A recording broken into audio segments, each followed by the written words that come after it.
अस्सलामुअलैकुम वरहमतुल्लाहि वबरकातुहू। हाज़रीन व नाज़रीन, आप कैसे हैं? उम्मीद है खैर आफ़ियत से होंगे। आज मैंने सोचा कि बुखार के हवाले से कोई बात की जाए, क्योंकि मौसमी बुखार, जब भी मौसम चेंज होता है तो बुखार का पेशेंट काफ़ी ज़्यादा हो जाता है। बुखार के साथ खांसी भी रहती है, लेकिन बुखार जो है इस जो मौसम की तब्दीली की वजह से आता है, कमज़ोरी निकाहत बहुत ज़्यादा पैदा कर देता है और बाज़-औक़ात बुखार बिगड़ जाता है, जिसे हम कहते हैं पुराना बुखार है। तो इसके लिए मैंने एक सादा सा बड़ा आसान सा नुस्खा मैंने कहा आपके साथ शेयर कर दिया जाए। हमारे आबाओ अजदाद इस नुस्खे को बहुत ज़्यादा इस्तेमाल करते थे। हमें याद है कि जब छोटे होते थे तो हमारी माएँ जो हैं इसे रगड़ कर पिलाती थी।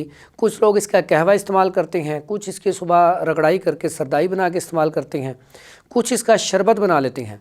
तो चीज़ें मैं आपको बोल देता हूँ, कुछ चीज़ें आपने पहले भी सुनी होंगी, बड़ी आसान सी हैं, सिंपल सी हैं।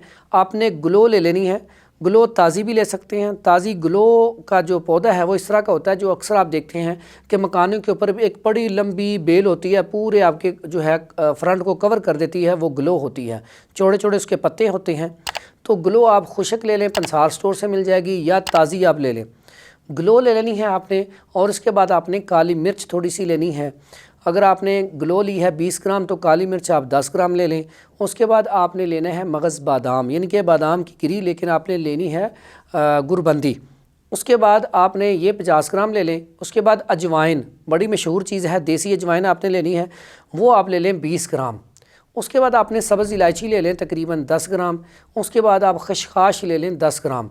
ये सारी चीज़ें आपको रात को थोड़ी थोड़ी इसमें से 2-2 3-3 चुटकी लेके भिगो दें, धो के अच्छी तरह। भिगोने के बाद सुबह के टाइम आपने इसको क्या करना है, रगड़ना है। रगड़ के जिस तरह सरदाई बनाई जाती है वो बना के तो इसको इस्तेमाल करना है कम से कम 15 से 20 दिन।